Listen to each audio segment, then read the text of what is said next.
Hi Flosstube, my name's Mel and you've reached me on my channel at Patchy Pony Stitcher, a channel about cross stitch, other crafts and other Christmas goodies as it's that time of the year. Today is the 13th of December and I've got some exciting news. I've got some whips to show you, I've got a special Christmas treat and I've got a Christmas present just for you because you guys have given me the best Christmas present ever. Yesterday, I clicked over to 2,000 subscribers. So I'm really grateful, guys, for the support that you've shown on my channel. I've had some shout outs. I don't know who, so if you're one of the people that have recently joined, please let me know who has mentioned my channel because I am very grateful. As a Flosstuber, we don't necessarily make these videos for subscribers. We do them for our own records of our stitching and so we can share it with our family and friends, so we can make connections. But there is something very heartwarming when you see that subscriber count going up and reaching milestones, because it just concretes in that you know that you've got something worthy to share with people. And I don't know, it's very heartwarming to know that that you've got like-minded people who want to see what you're doing and what you're stitching on. So 2,000 subscribers. I am so happy. So thank you so much once again. So if you're new, welcome. And if you're returning to my channel, thank you so much for sticking by me. There's been some times where I didn't have much content going, but I'm sort of got back into the swing of it. So you'll see a bit more of me in 2024. So, what have I got to show you today? I'm going to show you 3 whips. I only came to you a couple of weeks ago. I didn't think I'd hit the 2,000 subscriber mark before the new year, so that was a bit of a surprise. So I've been doing a little bit, but not a lot. So my first whip I'm going to show you is the gift. You haven't seen it for a little while, so I'll pop in a clip here because it is on my floor stand. So I'll pop that in here for you to have a look at.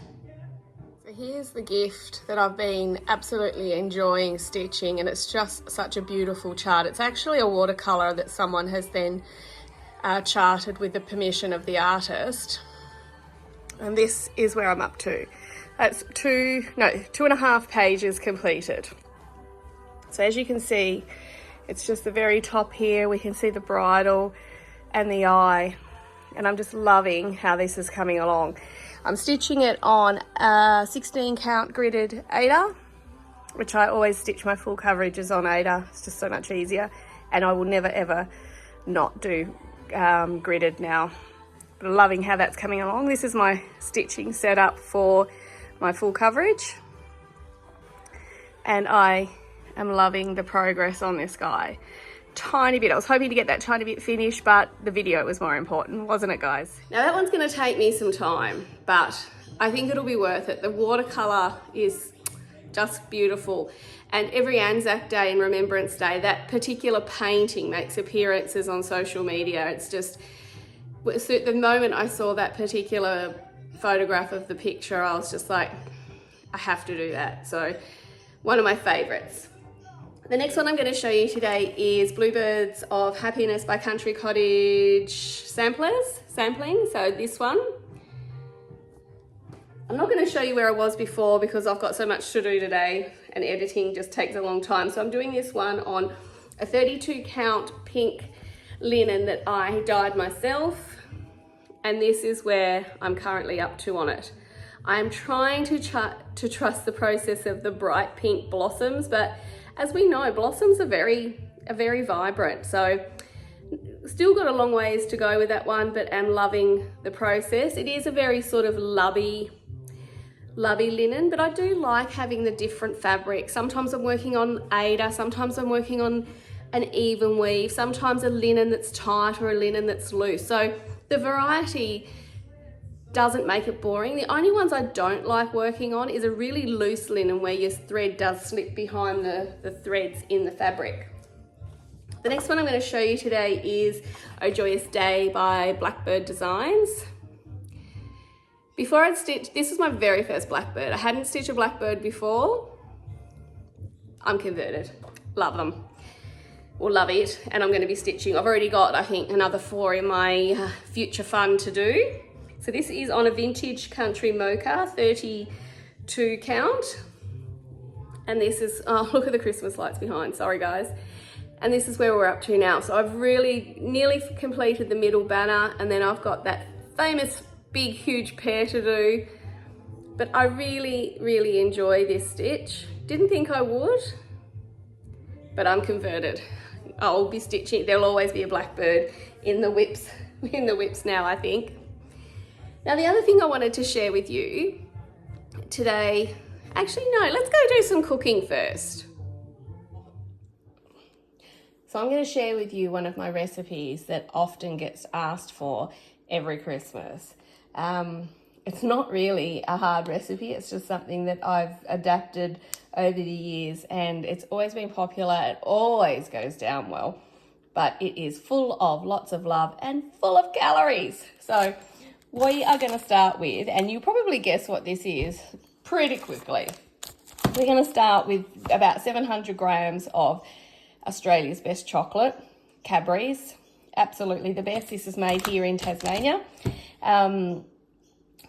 I don't skimp on good quality chocolate with this recipe because chocolate is its foundation.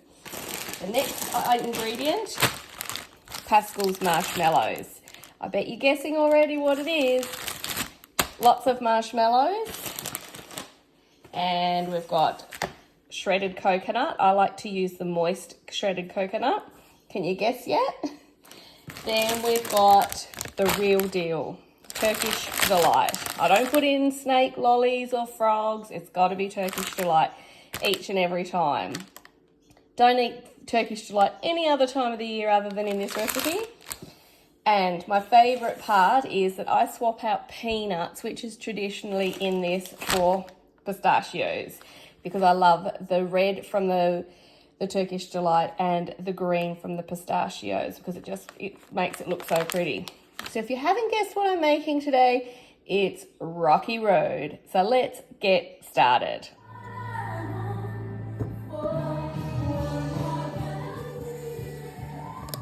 Right, so we've cut it all up, and we're going to leave, zoom out, going to leave about this much just for the top, because that's to fill all the holes, and maybe a sneaky piece for me. So let's get this melted. Favourite bit. Who doesn't love melted chocolate? Right, in goes the coconut. In goes the Turkish delight, which I've, zoom out again, chopped in half. And I've also chopped all the marshmallows in half. Now, Mel, why are there just pink ones? Well, I pull all my white ones out because I like to make grasshopper pie also at Christmas. And you don't want a pink grasshopper pie, you want a white grasshopper pie. So that's where all my white marshmallows are. And a whole bag of nuts. It is that easy.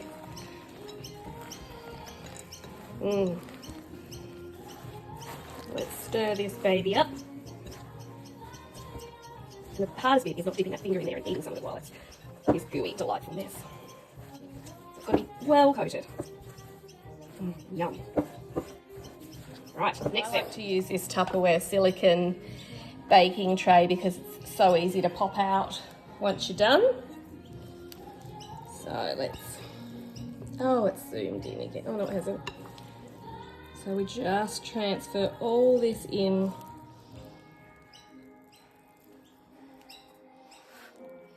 Oh, this is hard under a camera.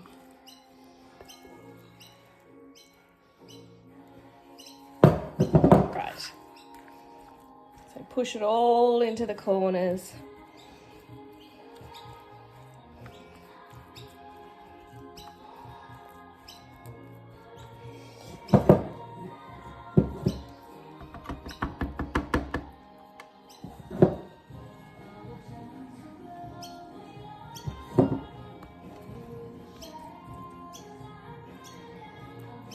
So I've got melted that reserve chocolate I had, and this is for filling all those holes. And once this is set, I will come back and I will show you the split section because it is so pretty when it's cut up. and hopefully my calorie count for the day is not completely utilized up in just making Rocky Road and licking the bowl. See you soon.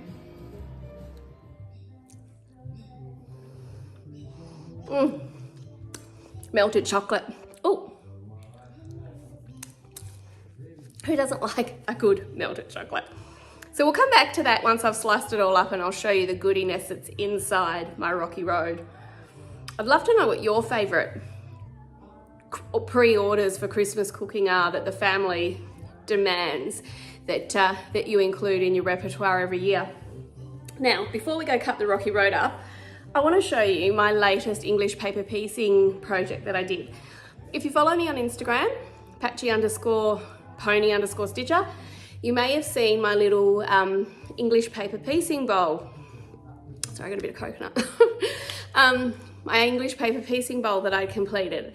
So this was my first attempt. So I just chose some sort of scrap fabric that I had. I've got a lovely little chicken design and some hearts and stuff on the outside. Absolutely had a ball doing this. Didn't think, because I haven't completed an English paper piecing project. I've got one on the go with all my hexies that I'm making into a table runner, but it's quite large. So this was quite daunting, doing a new craft and then doing something that's 3D like this. But it was surprisingly easy. So keeping a note, I do need to put some trim around the top. Keeping a note, I have never done English paper piecing before, and I was able to create this. Had a bowl, I went, right, bowl number 2. Now this is literally a whip. So this is the inners. So as you can see, there's all my, you can see my paper pieced and I've stitched it together. Now it does look a little bit open, but that all sort of comes together when you make the next bowl. And with the next bowl, you invert the fabric on the other side, and then you literally, now this isn't going to fit because there's already 2 bowls, but you literally then put that inside the next bowl and stitch it together. And this will be my outside fabric. Now for these ones, I bought a jelly roll from Spotlight with all Christmas fabrics. So this will, I think this might be a gift for somebody. So that will be the outside fabric and the red inside, and just fill it up with lollies or chocolates or goodies, or even just little balls, Christmas balls. Now, if you would like the pattern for this one, I highly recommend it. They're called Cake and Ale on Etsy. It's an instant download, and there's quite a few other patterns. This is probably the easier one. There is a few more advanced patterns. I did already purchase those. Haven't had the opportunity to sit down and work it out, because you use different fabrics to create a pattern on the outside. So I'm still learning and just sort of finessing my technique on how I'm doing that. So Cake and Ale, if you'd like to have a crack at doing something a little bit different than a quilt or a wall hanging. Well, that's all my crafty stuff that I'm going to show you today. But I do have a Christmas gift for you, because I am so stoked that that you've supporting my channel. Actually, before I go any further, the previous giveaway winners from my last 2 videos, I still haven't heard from you. So if you've entered a giveaway on my channel, go back to my previous videos. I don't have the names with me right here, but I haven't heard from you, and I'd love to get some gifts out in the mail for you. But for this video, because I've got 2,000 subscribers, I'm going to have 2 giveaways, and each one will be a $30 voucher, 30 AUD. And the first one, well, actually you get to choose. We can either do an Etsy voucher or a 123 Stitch voucher, because that's something that I can easily do and then send you the email.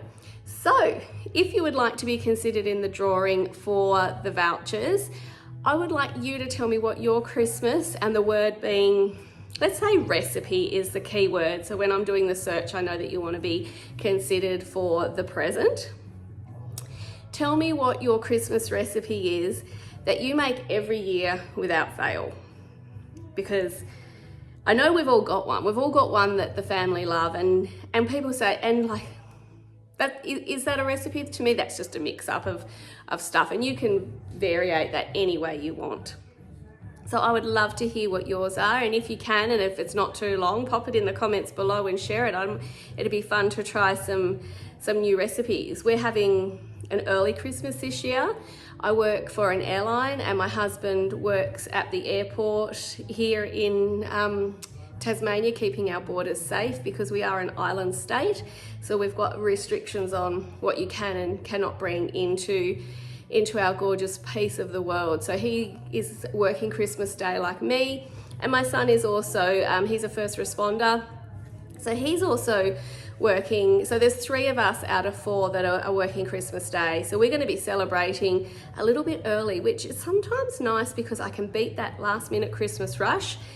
Because we'll be doing it on the 23rd, so I'll be hitting the shops for my last minute Christmas fresh goodness like the raspberries and the beautiful fruit and vegetables that we have on the table. So we do a cold Christmas Day, cold lunch, because it's quite hot here in Australia for Christmas Day. Well, sometimes it can be, and sometimes it can be not so hot, but we pretty much go with our cold meats, hams and salads, prawns. You got to have prawns on the Christmas table. It's an Australian thing. And for dessert, we'll be doing, I'm going to be doing a mojito cheesecake this year and some choc mint mini pavlovas, and then Rocky Road to finish off with, along with almond bread. So lots and lots of goodies, plus lots of lovely New Zealand wine that we'll be enjoying on our Christmas Day. So I won't be back till the new year, I won't promise New Year's Day, but I will be back early in the new year to announce those winners my recipients of my Christmas gift to you, because I've loved your Christmas gift to me. So I hope everybody has a safe and Merry Christmas and an enjoyable year, especially that bit between, New Year's, especially that bit between Christmas and New Year's where we sort of all just don't even know what day of the week it is. So take it easy, grab some stitching and enjoy the season and being with family. And I will see you in 2024. Bye everyone. I feel the calories piling on already, just looking at this deliciousness. Merry Christmas everyone.